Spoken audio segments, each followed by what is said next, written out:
What's up, everybody? Welcome to DFS by the Numbers. This is my betting breakdown for UFC London. We have Tom Aspinall going against Alexander Volkov. I need all the wins, yeah. Harder than all that is. You better move, you might get knocked out. Knocked out. You better move, you might get knocked out. Knocked out. You better move, you might get knocked out. Knocked out. And we are back for another betting breakdown video this week, breaking down a very fun card, UFC London, stacked with 12 fights. We were supposed to have 13, but we did lose the Nathaniel Wood fight. But yeah, really looking forward to this card. I think there's a lot of fun matchups and looking forward to talking it over here. So before we get started, if you guys can please leave a like on the video, subscribe to the channel, trying to reach 15K, hopefully in the very near future. As always, going to be talking about these fights from a betting perspective and a betting perspective only. If you do want a further in-depth breakdown on why I like which fighter, on why I'm betting what, feel free to check out my full card breakdown and prediction video I posted earlier in the week, along with my live stream where I went live Friday night as well. So I say we get right into it. I do have 7 bets we'll talk about, and we'll start with the very first fight of the night. And we do have Mokayev going against Cody Durden.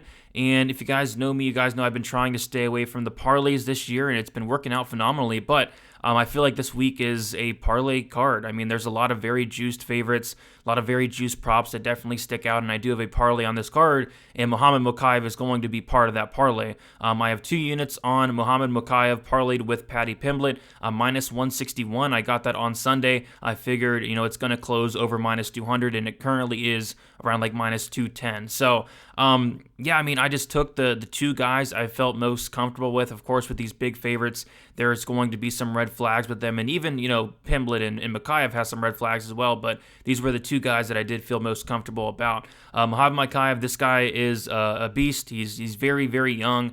He's inexperienced in terms of professional MMA, but he does have a 23-0 amateur career, so this guy's definitely experienced when it comes to mixed martial arts. And I went and watched this guy. I was just very impressed. He brings a lot of things to the table that I really like in terms of the wrestling, relentless wrestling in terms of the top control. When he gets opponents down, they don't typically get up. And then on top of that, and most importantly, especially in this fight, is going to be the relentless cardio. This guy can go a hard 3 rounds, no problem. Whereas, Cody Durden, I think he'll have a lot of success early on. I think it'll be very competitive early on. I just don't like the gas tank of Cody Durden. He's the guy that slows down as the fight goes on, where, Mokayev's not going to slow down. So I think it will be somewhat competitive early on, but I think as the fight goes on, Mokayev's going to take over. I think Mokayev's going to put on a pace that Durden's really not going to be able to keep up with, and I think Mokayev eventually finishes Durden in that 3rd round. So I like Mokayev. I like him as a parlay piece. He's now minus 410. I did parlay him at minus 330. A lot of these lines are getting crazy at this point. We'll talk about a bunch of other ones as well. And maybe this one's getting a little bit crazy as well because Mokayev is not, really proven, whereas Durden has a couple fights in the UFC. But I do like Mokayev here to win. Maybe the 3rd round prop could be something to look at. I think Mokayev, if he does win, it's probably going to be late or a decision. But yeah, give me Mokayev as a parlay piece in the first leg to my parlay of the night. Next, we have Corey McKenna going against Elise Reed, and this was a line that stuck out weeks ago. I was finally able to look into it last week, and I really liked what I saw from Corey McKenna. I have 2 units on her at minus 200, and as you can tell with a lot of these lines, like I said, she is moving a ton, already at minus 260, and this is some line movement I actually do agree with quite a bit. I just think she's going to be levels and levels above Elise Reed on the mat. I think the striking is competitive. I do favor Reed in the striking, but McKenna has a very awkward style in terms of the striking, great movement and lots of volume, good pressure. I think she could pose some problems to Reed on the feet, but Reed's probably the better striker, has more power for sure, but man, the bread and butter of McKenna is going to be that ground game. I think if she gets Reed down, I think she can submit her, honestly. I like McKenna. I like McKenna by submission. McKenna by submission currently plus 715, and I do have a quarter unit on McKenna by sub at plus 700. I did see a plus 750 out there as well, but yeah, Reed, legit grappler. I believe she's a purple belt in BJJ, grappled with great grapplers, and Hansen had success, and the Demopoulos had success. Reed just got her white belt a few years back, and I just think McKenna's going to have a massive, massive advantage when it hits the mat, and I think McKenna has the wrestling to get there. So 2 units, minus 200, and then a quarter unit on the sub prop at plus 700 there.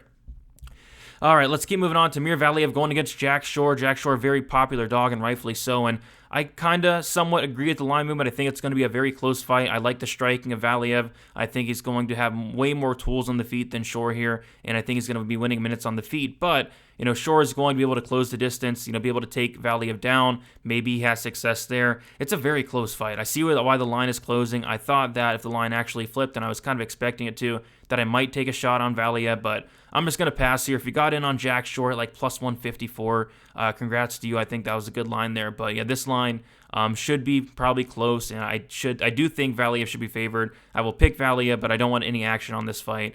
Nothing really sticks out in terms of the props as well. Maybe like a Valeev by decision, but even that is only plus 130. So this is a pass fight for me, but I will stick with my pick in Valeev, but it's going to be a very close and competitive fight, I think. All right. We have Nikita Krylov going against Paul Craig, and I absolutely love violence in this fight. We have Krylov, who has a 97% finish rate. Paul Craig, who has a 100% finish rate. And I believe out of like 42 combined wins, 41 of them are inside the distance. On top of that, Paul Craig finished in 100% of his losses, and Krylov finished in 6 out of 8 losses. So both guys are phenomenal finishers, and both guys can absolutely be finished. The reason I think we are getting this fight doesn't go to decision line at a reasonable price is because Krylov has been to decision in his last 3 fights. I just don't see that happening here. I mean, this is a Paul Craig fight. Paul Craig fights, they finish inside the distance. I think Krylov knocks out Paul Craig early, but if this fight hits the mat at any point, Paul Craig is definitely live for a submission, but I think this fight doesn't go to decision line is way off. Currently where it's at, I did bet it earlier in the week at minus 186, and I have 2.5 units on that. It's currently minus 215. I did expect that to get, much wider than that even, so I still think there's some serious value on that fight doesn't go to decision line at minus 215 there. But I'll take Krylov by knockout first round. All right. Sergey Pavlovich going against Shamil Abdurakhimov. Nothing really sticks out here because they're kind of all over it. See how I like the fight doesn't go in the Krylov-Craig fight because it's only like minus 215. This is a fight doesn't go to decision that's minus 400. Like I could definitely see this one going to decision, but I think the most likely scenario is Pavlovich knocks him out in the first round, but they're all over that. I think Pavlovich first round's like plus 100. Pavlovich by KO is minus 215. I mean, you just can't play that. If anything, I'll say Pavlovich as a parlay piece, but even then, the dude's coming in off a 2.5-year layoff. But I got to go with Pavlovich here against Shamil, who's 40 years old, has been dealing with a ton of health problems the last couple of years. I think Shamil's kind of on his way out. I think Pavlovich knocks him out, but nothing sticks out from a betting perspective. It's Pavlovich as a parlay piece or pass for me. Mike Grundy, Marconini. Yeah, this is a fight that I'm completely passing on. I want nothing to do with. Nothing sticks out from the props. I don't like the fight goes to decision. I don't like the fight doesn't go. Both guys have very suspect gas tanks. I do say Mike Grundy has the better gas tank in this spot, and that's kind of why I lean with him. I think the better wrestling is probably on the Grundy side. The better grappling is definitely on the Marconini side. The better striking is probably slightly on the Grundy side. This is a close fight. I'm picking Grundy. I've had Grundy all week, but the line movement doesn't make much sense to me. Marconi's now plus 160. Like, if anything, it's probably dog or pass, but I'll be honest, I want nothing to do with this fight. I don't have a good read on it, but I will pick Mike Grundy to win a very, very greasy decision here. Moving on, we have Ilia Topuria going against Jai Herbert. And yeah, I went and looked into this fight last week. I saw Topuria was sitting around minus 340. And I was kind of tempted on it. Ended up passing because there's a lot of things going against Topuria here. And I just watched the ceremonial weigh-ins. And, Topuria is, way, way smaller. And I believe Herbert's going to have like a 6 or 7 inch reach advantage, like a 4 or 5 inch height advantage, something crazy like that. Topuria coming in on short notice, up a weight class, his first fight at 155. Just a lot of things going against Topuria here. But he should absolutely roll here against Herbert. He should smash him in the first round. He should take him down and submit him shortly after.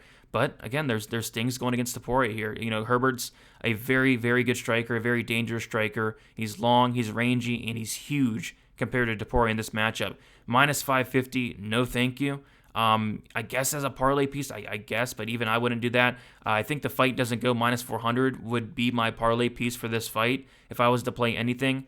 But yeah, nothing's really sticking out. I mean, do you want to pick the sub prop for Topuria plus 105? He could also knock him out, which is plus 300. Inside the distance, they're all over at minus 225.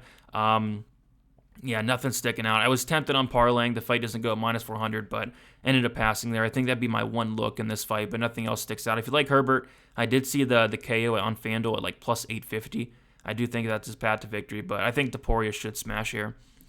Molly McCann going against Luana Carolina. I think this is a very close fight as well. We have Molly McCann now minus 140 and climbing, and I completely disagree with the line movement. I think it should be closer to a pick'em. I actually think Luana Carolina is going to have a lot of success in this fight, but Molly McCann is going to be fighting in front of her home crowd.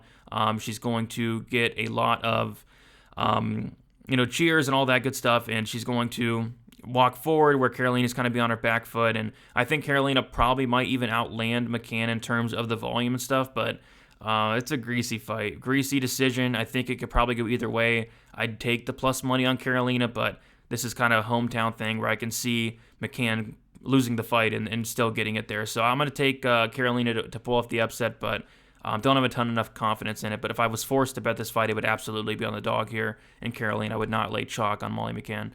Gunnar Nelson, Takashi Sato.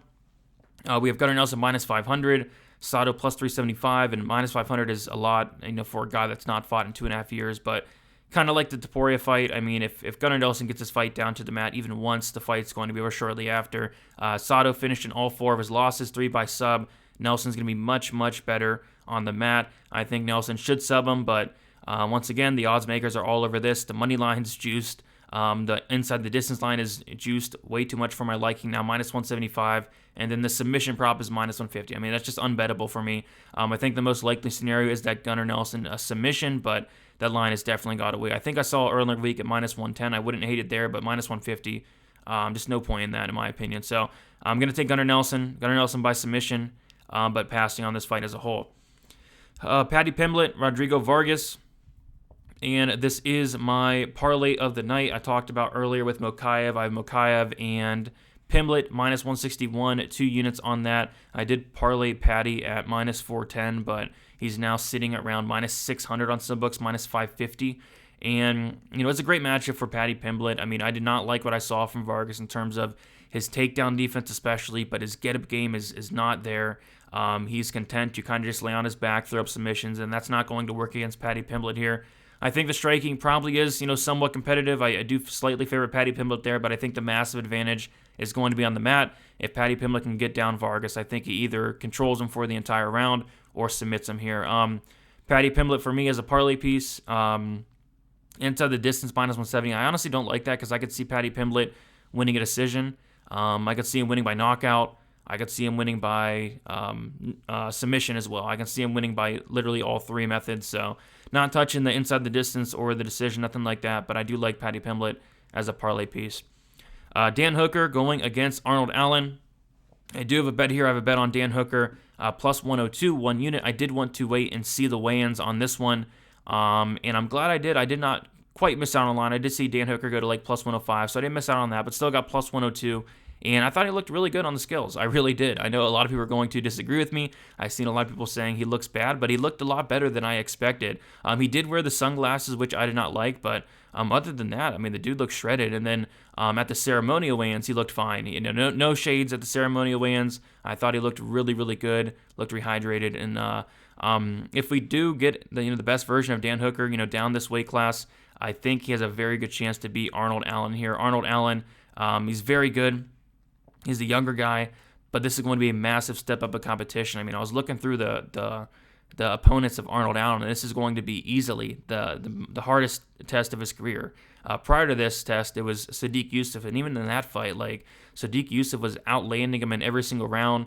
Allen did drop him twice, and that's why he got the win, but that was very, very close there. If he did not knock down Sadiq Yusuff in either round, I think he would have lost that fight there. Dan Hooker's going to have the volume advantage. He's going to have the height advantage, the reach advantage, the experience advantage, the level of competition advantage by a mile. And I think it's a good spot for Hooker. So yeah, I like Hooker here. I don't understand the line. Maybe, I really don't understand the line. So give me Dan Hooker plus money, plus 102, 1 unit. I thought he looked good on the scales, and that's kind of what I was waiting for. But I think it's a big step up in competition and a very, very winnable fight for Dan Hooker here. Tom Aspinall, Alexander Volkov. I do have 2 bets on this main event. I have 2 units on the fight doesn't go to decision, minus 175. And then I have a quarter unit on Volkov to win by decision, plus 500. Kind of like a hedge there, but I do think this fight does end inside the distance. Tom Aspinall, a 100% finish rate. Tom Aspinall's never been to the third round. Tom Aspinall, 100% wins, 100% finish rate in his wins and his losses. I think somebody's getting finished here, whether it's Aspinall early, whether it's Volkov late. The fight doesn't go to decision at minus 175. Just doesn't make much sense to me at all.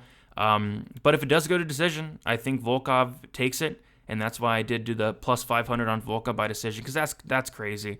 That line's not available anymore. I think I see it like plus 350, which seems about more right. But FanDuel had the decision prop for Volkov at plus 600 at one point, which again doesn't make sense. But this fight should finish minus 175. Fight doesn't go. I think that is absolutely the look.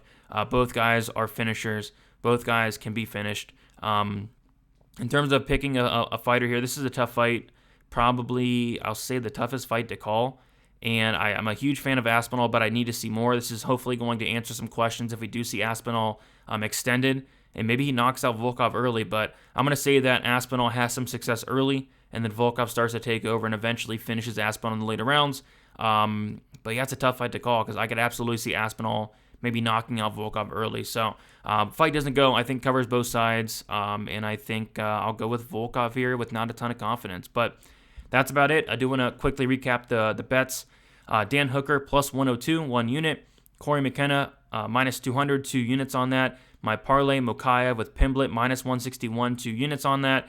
Paul Krylov fight doesn't go to decision, minus 186, 2.5 units on that. Volkov wins by decision, quarter unit, plus 500. McKenna wins by submission, quarter unit, plus 700. And then Aspinall Volkov fight doesn't go to decision, 2 units, minus 175.